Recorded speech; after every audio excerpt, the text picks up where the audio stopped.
Bienvenidos a Temas de Botel. En esta ocasión volvemos con la saga jurásica que fue escrita por Michael Crichton.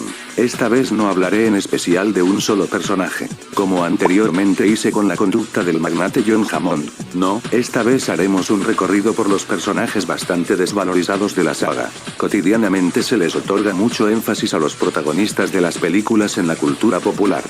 Pero se pasa por alto la participación de los hombres, que debieron ser siempre los verdaderos focos de atención por enfrentar el riesgo de las bestias paleolíticas, incluidos en la historia para vigilar la situación, capturar o cazar a los dinosaurios. Pero por cuestiones del guión, siempre pasaron como los rellenos, aunque irónicamente la segunda trilogía, no amada por casi nadie, sería la que le daría algo de justicia al tema de este video. Bien, para no adelantarnos al tema, empecemos. Los cazadores de Jurassic Park.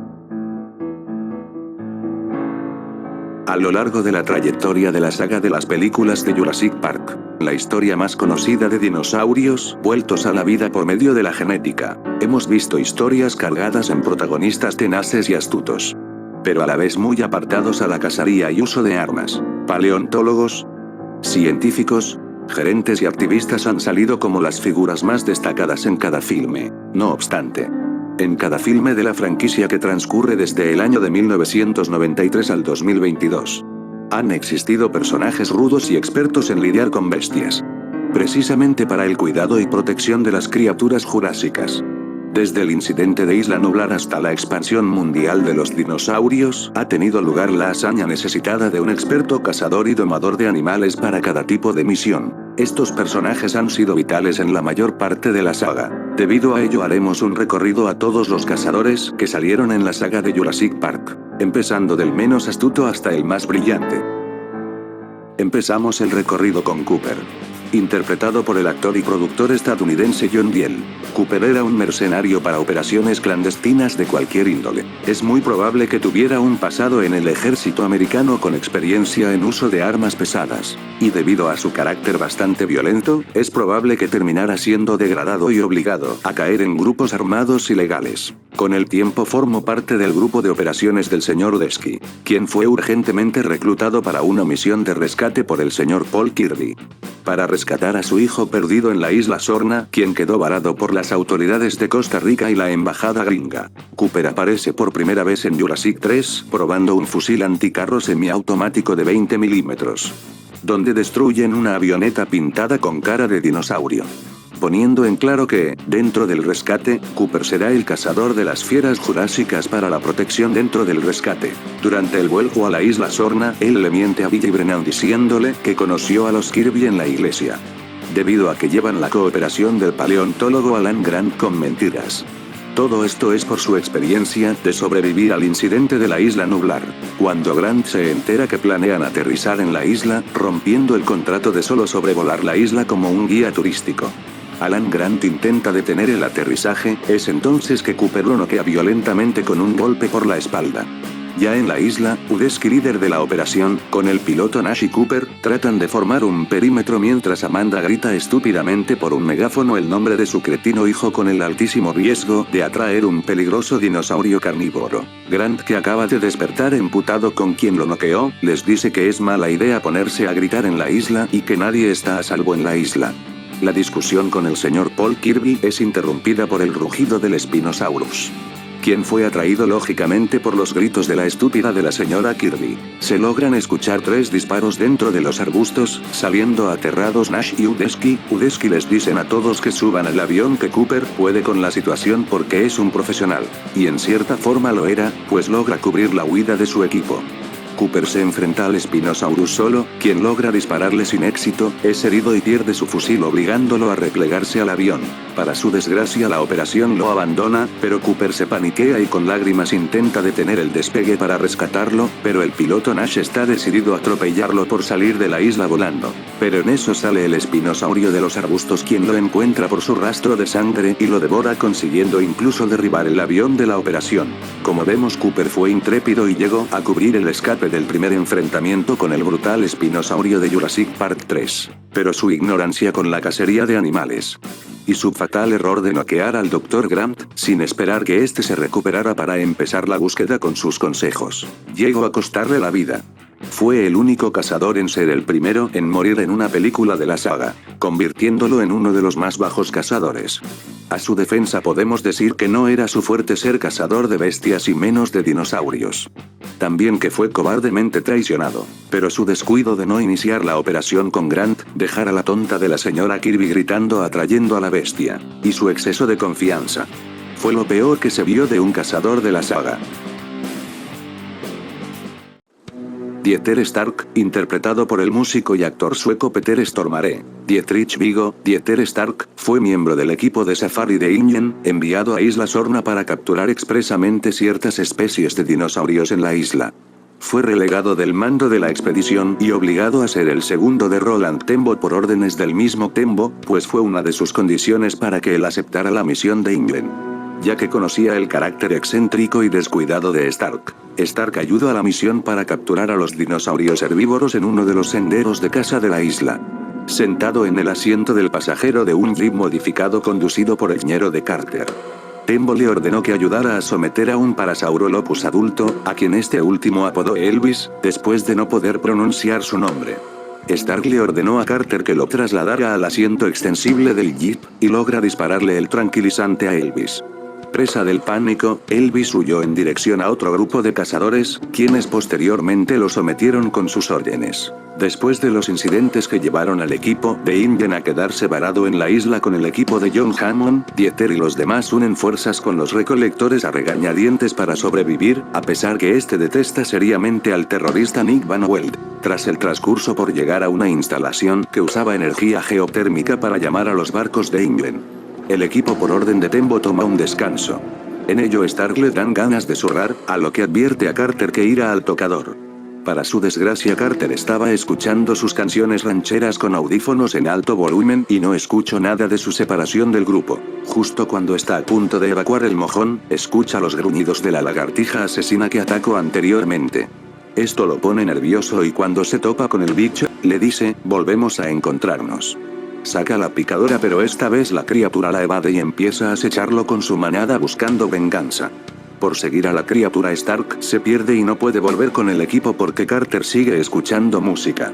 De hecho, si no le avienta una piedra para retirarse, el mismo ñero de Carter se quedaba perdido también en la isla. Stark posteriormente fue atacado por la manada de Compsognathus después de vagar solo y perderse en la jungla, y fue devorado vivo. Su sangre goteó por el lago en el que cayó en los últimos momentos de su muerte.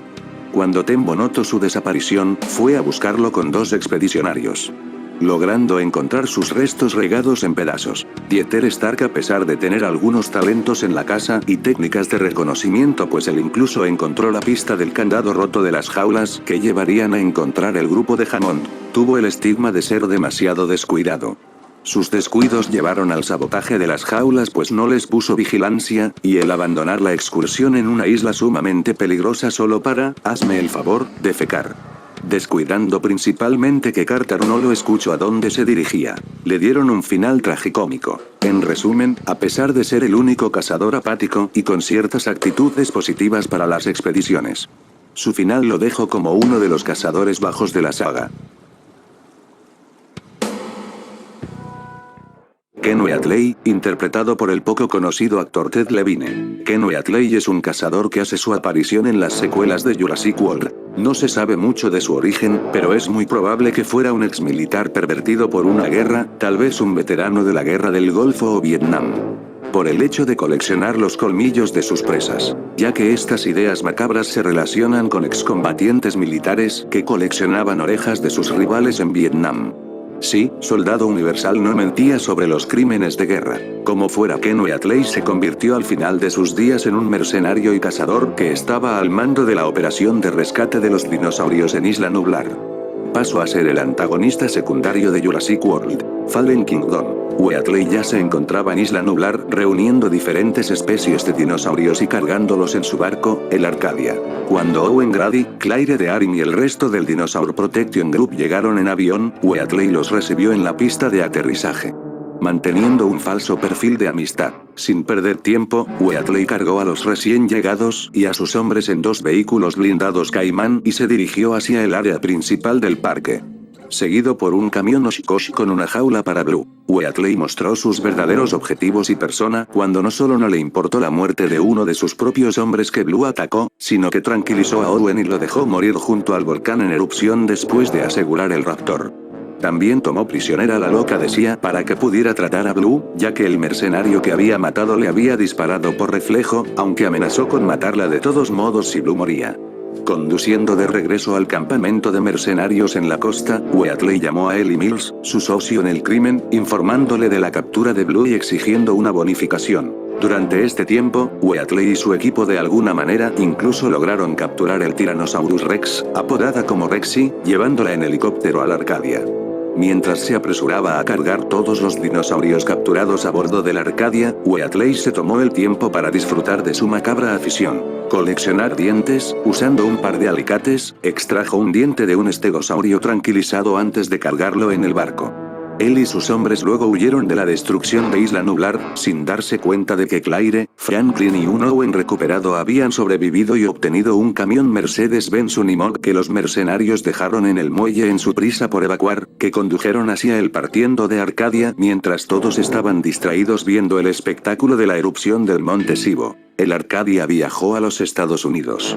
Wheatley continuó acosando a Mills sobre su bono durante el viaje, pero Mills insistió en que lo obtendría al entregar el raptor, cuya vida Sia salvó con una transfusión de sangre del Tyrannosaurus. Mills continuó criticando a Wheatley con respecto a la bonificación para Blue. Después de que Claire y Owen escaparon del cautiverio en las entrañas de la mansión, liberando a Stevie para interrumpir la subasta del Indoraptor. Decidiendo que ya había tenido suficiente, Wheatley entró en un intento de exigir su bono de Mills y encontró el camino a la sala de subastas, donde quedó asombrado al ver al Indoraptor enjaulado. Le disparó al híbrido 2 veces con su rifle tranquilizante. Comentó sobre su dureza, aparentemente sin recordar cuánto tiempo tarda un dardo tranquilizante en afectar a un dinosaurio. Preparó un tercer dardo cuando, de repente, el Indoraptor se tambaleó sobre sus pies y luego se desplomó en el suelo de la jaula. Con cautela, Wheatley abrió y entró en la jaula, con la intención de recoger uno de los peculiares dientes de dinosaurio como trofeo en parte de su pago por los servicios prestados. Pero en sus ansias no se percata de que la puerta de la jaula se cerró detrás de él. Sacó sus alicates y comenzó a desprenderle uno de sus dientes. Pero el Indoraptor fingió estar tranquilizado y lo ataca por el brazo a Wheatley, desprendiendo su brazo brutalmente y tragándoselo entero ante sus ojos. Wheatley entra en pánico y se queda estático, el Indoraptor lo goza. Y a continuación lo ejecuta ferozmente. Su muerte espantosa fue presenciada por el subastador Gunnar Eversol, que se había estado escondiendo cerca. Pero para mala suerte del chaparrón de Gunnar, correría el mismo final. Wheatley era un hombre codicioso, pragmático, manipulador y sádico. Habló con dulzura a los dinosaurios cuyos dientes robó para su colección con los que planeaba hacer un collar, para luego burlarse de ellos al respecto, pero como justicia poética, eso lo llevaría a su sádico final. Wheatley se dedicó a hacer el trabajo sin importar el costo. Un asesino en potencia, pues con mucho gusto dejó atrás a Owen Grady para que muriera por la lava. Sin duda tenía dotes para la caza, pudo salir con vida de la peligrosa Isla Nublar con todo su cataclismo volcánico y de alguna manera logró hazañas con su equipo como atrapar a Rexy en poco tiempo. Poseía buena condición física para su alta edad, pero sin duda fue uno de los más truanes cazadores de toda la saga. Robert Muldoon, interpretado por el fallecido actor inglés Bob Peck. Robert Muldoon era el guardabosque del primer parque de Jurassic Park. También fue el director del parque de John Hammond en Kenia. Demostró que era competente con las armas y era un hábil cazador.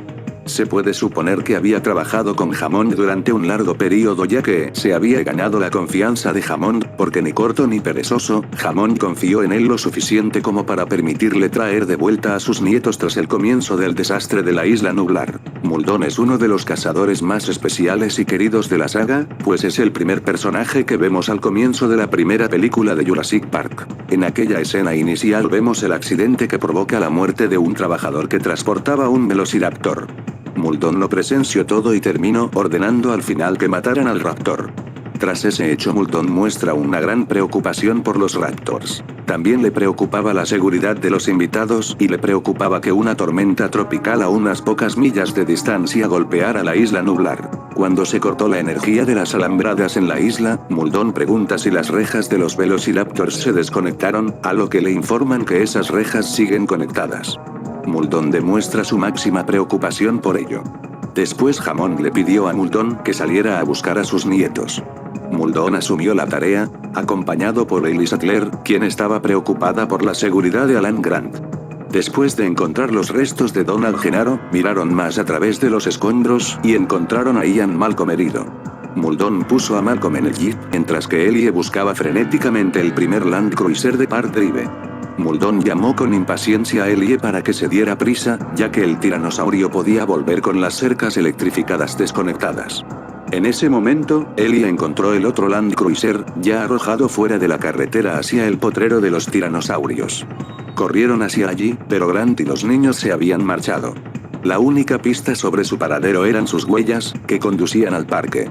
Fue en ese momento que Malcolm comenzó a escuchar los pasos de Rexy. Afortunadamente ya venían corriendo al jeep Ellie y Muldoon. Allí tiene lugar una de las persecuciones más famosas del cine. Rexy versus el jeep de Muldoon. Muldoon pudo rebasar a Rexy a pesar de haber estado a punto que el dinosaurio volcara el vehículo. El trío regresó al centro de visitantes, donde Muldoon y Sattler atendieron la pierna herida de Malcolm. Al día siguiente, la situación del parque no tiene solución más que reiniciar el equipo para solicitar la evacuación de la isla. Con el alto riesgo que los inteligentes raptores escapen de sus rejas. Es por ello que Muldoon sugirió que pusieran en marcha la contingencia Lysine, que mataría a todos los dinosaurios del parque en 24 horas. Su sugerencia fue negada duramente por el culero de Hammond y se tomó la decisión de apagar la energía. Muldoon llevó a los demás al búnker de seguridad del centro de visitantes, donde esperarían el regreso de Arnold, quien fue a reiniciar la energía a los cobertizos. Después de unos minutos, el señor Arnold todavía no regresaba del cobertizo, lo que llevó a Ellie a planear ir y encender ella misma la electricidad. Muldoon se ofreció como voluntario para ir con ella. Tomando su escopeta Spas 12 favorita, él y Ellie salieron del búnker y se dirigieron al cobertizo.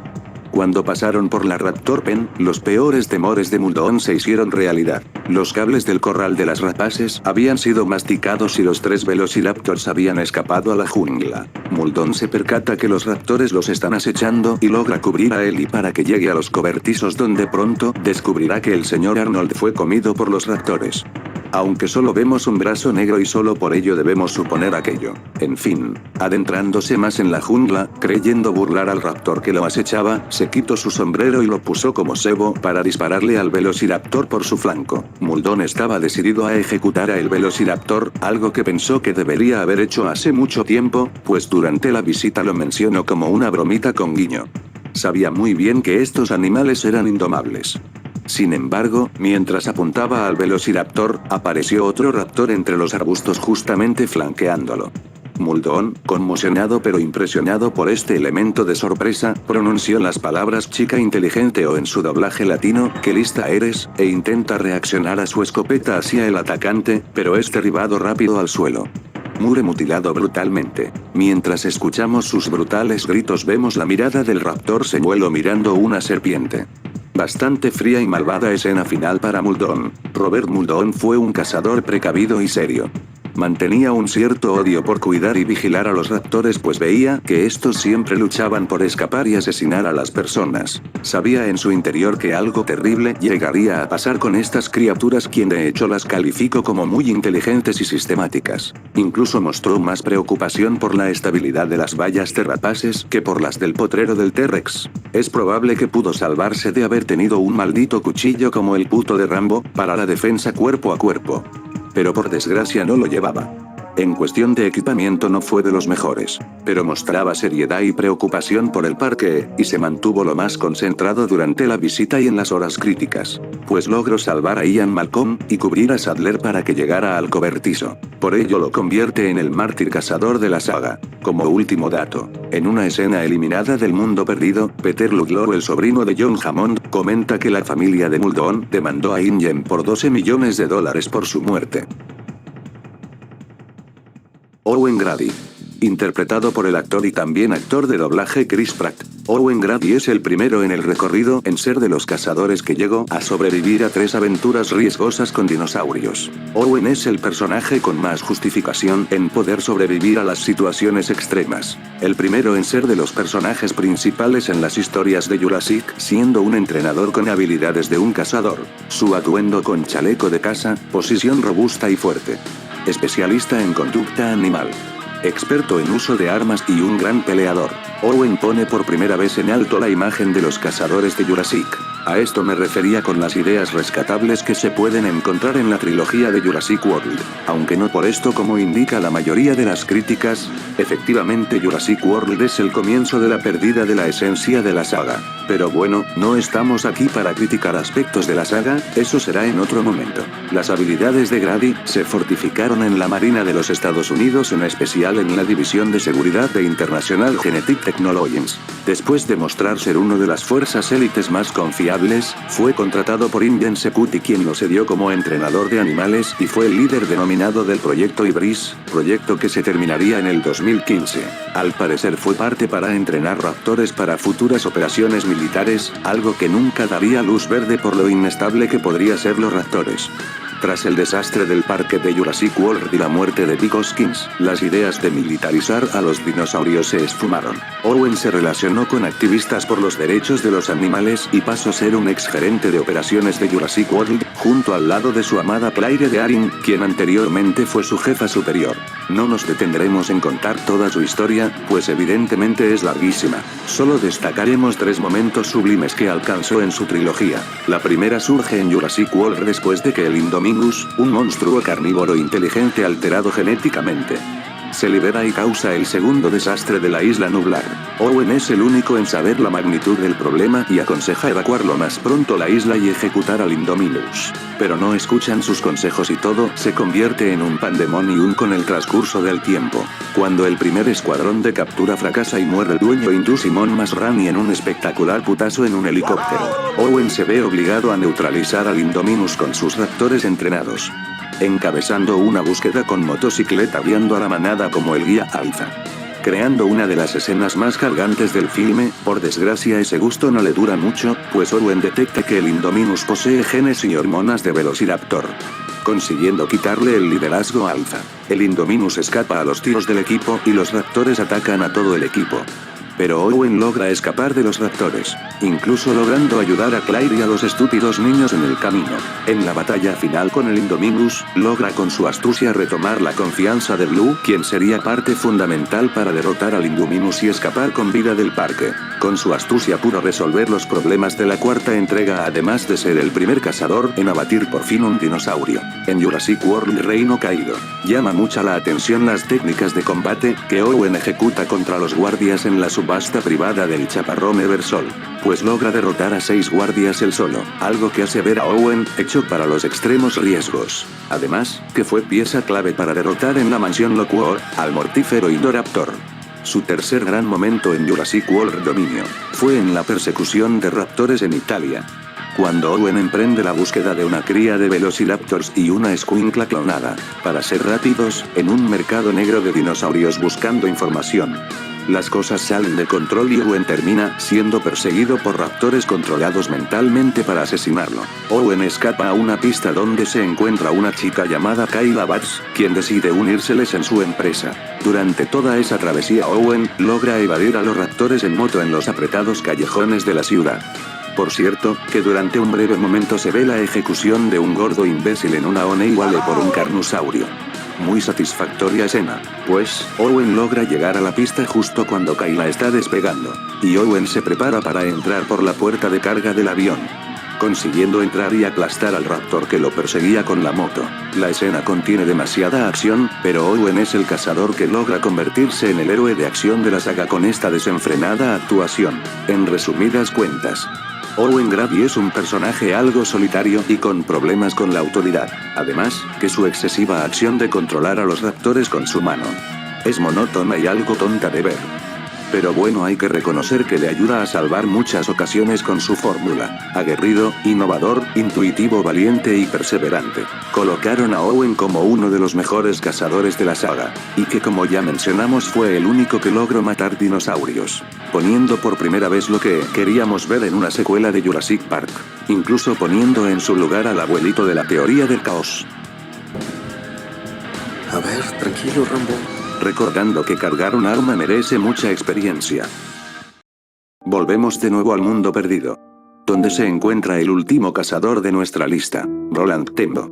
Interpretado por el fallecido actor británico Piti Postlethwaite, Roland Tembo fue un cazador de Mombasa, Kenia.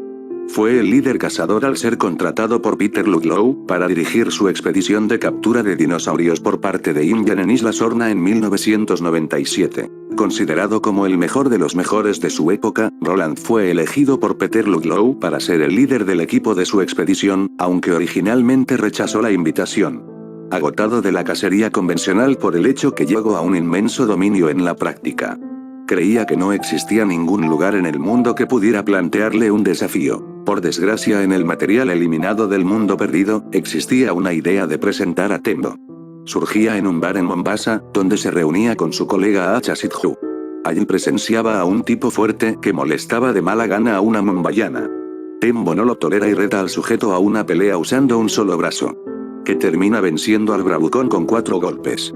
Allí mismo Roland demuestra que era un cazador desesperado por un desafío complicado y que era un cazador fuerte y muy tenaz. Acha después trata de convencer a Roland de que su contacto ofrece algo más allá de una paga. Garantiza un verdadero desafío. Esto finalmente termina convenciendo al gran Tembo. En la isla Sorna, Roland y el resto del equipo de captura comenzaron la operación lo más pronto. Lo interesante es que cuando llegan a una llanura, Ludlow ordena poner el campamento allí mismo. A lo que rápidamente Roland le dice que cancele la orden porque es un sendero de caza. Sarcásticamente le comenta, quiere montar un campamento o un buffet. Pero también le deja en claro que él está allí solo por su imagen, pero las órdenes las dará él, o su segundo. Y que su paga no le interesa, solo está allí para cazar al tiranosaurio macho adulto. Con esa perspectiva, Tembo dejaba claro que sus propósitos de estar allí son muy personales. Después de lograr tener éxito en la operación de atrapar las especies escogidas para el anfiteatro de San Diego, Tembo usa los medios que tiene a su alcance, como usar la ayuda del paleontólogo Burke, para reconocer las huellas del Rex. Con ello logra encontrar su nido y capturar a su cría. Tembo usa la cría como cebo. Pero hay que aclarar que él no le rompió su pierna, sino Ludlow en un descuido al tropezar y pisar su pata. Eso demuestra que Tembo no era un sádico para lograr sus metas. Tembo logra esconderse bien arriba de un árbol para ejecutar de un buen disparo cuando se acerque el T-Rex. Nunca se sabrá si Tembo habría tenido éxito, pues lo más seguro es que los dos T-Rex llegaría por su cría al seguir su rastro y sus aullidos. Complicando la situación. Sin duda habría sido todo un espectáculo. Pero eso se va por el caño. Cuando ven un jeep volando por los aires por una explosión. Ese estallido todo ocasionado por el grupo de Hammond que ordenó sabotearlo con el terrorista Nick Van Owen. El jeep justamente cae donde estaban los cazadores. Tembo suspende la cacería. Para regresar y descubrir que los especímenes se salieron de sus jaulas y destruyeron todos los vehículos y equipos de transmisión de la expedición de England. Allí toma la decisión de nunca dejar a cargo al cazador raro de Stark. Poco después, Tembo logra localizar a los recolectores liderados por Ian Malcolm.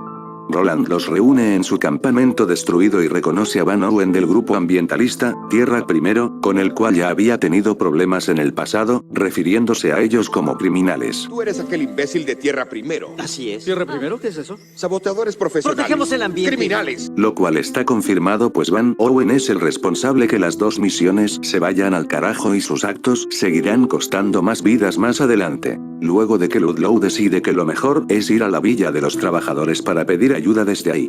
Roland pone en marcha a los hombres, alegando que el Tyrannosaurus ya había comido por lo que no los buscaría como alimento. Malcolm se indigna por su frío comentario ya que el hombre que murió fue quien se sacrificó por sus vidas. Roland responde sarcásticamente que y se le acabaron los problemas, le da la espalda y le deja en claro que deben aprovechar el tiempo para emprender la misión lo más pronto para sobrevivir. Más tarde, tiene una conversación interesante con Nick Van Owen, este le comenta que le parece un hombre sensato, algo que sorprende ya que desde el primer momento Tembo lo insultó y lo acusó de criminal.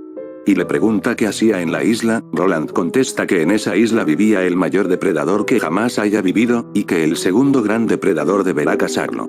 Nick ríe y le pregunta indignado de que si un animal que vive por primera vez en 65 millones de años vaya a matarlo así sin más.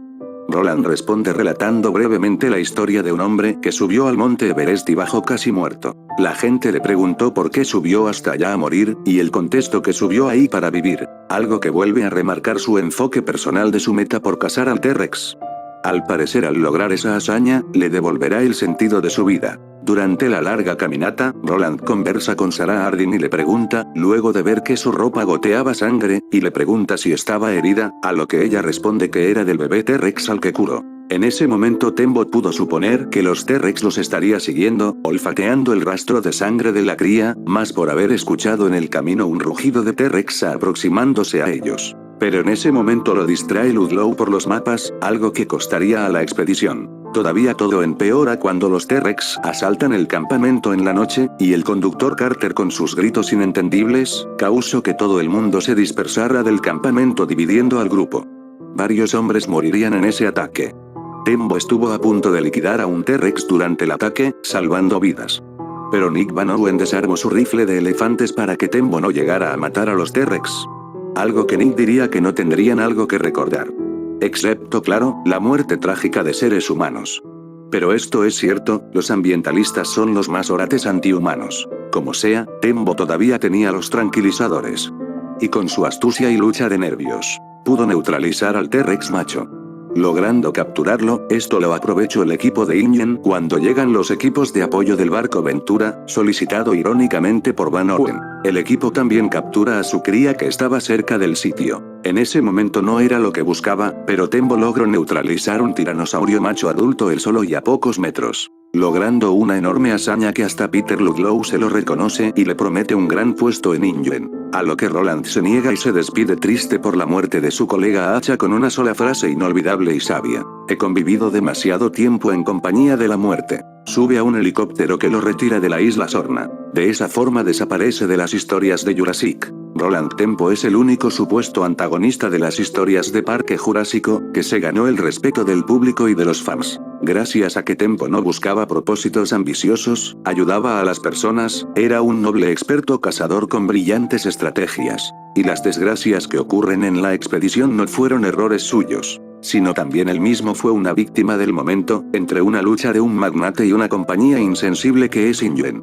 Sus propósitos de cazar al mayor depredador de la Tierra, consistían en algo honorífico puro y vital en su vida, creando una mini historia interesante introducida en el mundo perdido. A pesar de ser un hombre duro, tenía ese interesante lado benévolo.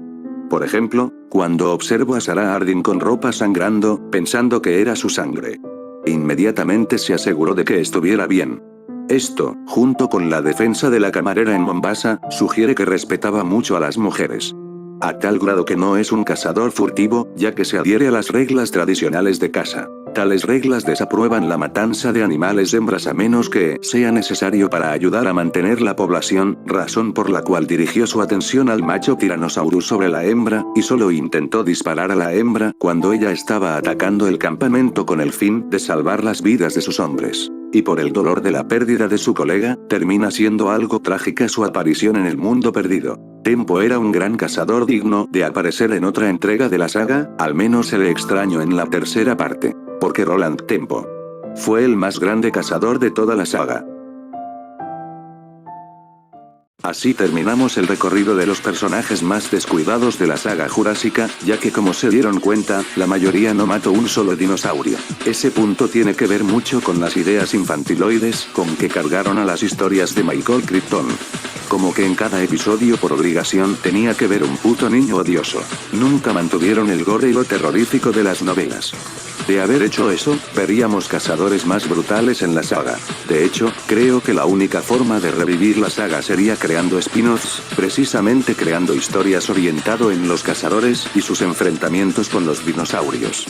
llamándolo Jurassic World Hunters, mostrando historias violentas ya no para toda la familia sino para adultos. Y esto sería más preferible que el rumor que anda por allí de que desean continuar la saga con un guión congelado de mente sobre dinosaurios humanoides. Si eso es real, y siguen apostando entre guiones empoderados femeninos y más ideas ambientalotos, la saga seguirá enterrada como fósil prehistórico. Bueno, así terminamos por ahora con el tema Jurassic Park. Pronto tendremos más temas relacionados con las películas y las respectivas reviews. Recuerden que aquí intento subir varios temas, pero también leo sugerencias que quieran escribir en la caja de comentarios. Pues elaboré este tema por algunas sugerencias. Espero que haya sido de su agrado el recorrido de los cazadores de Jurassic Park.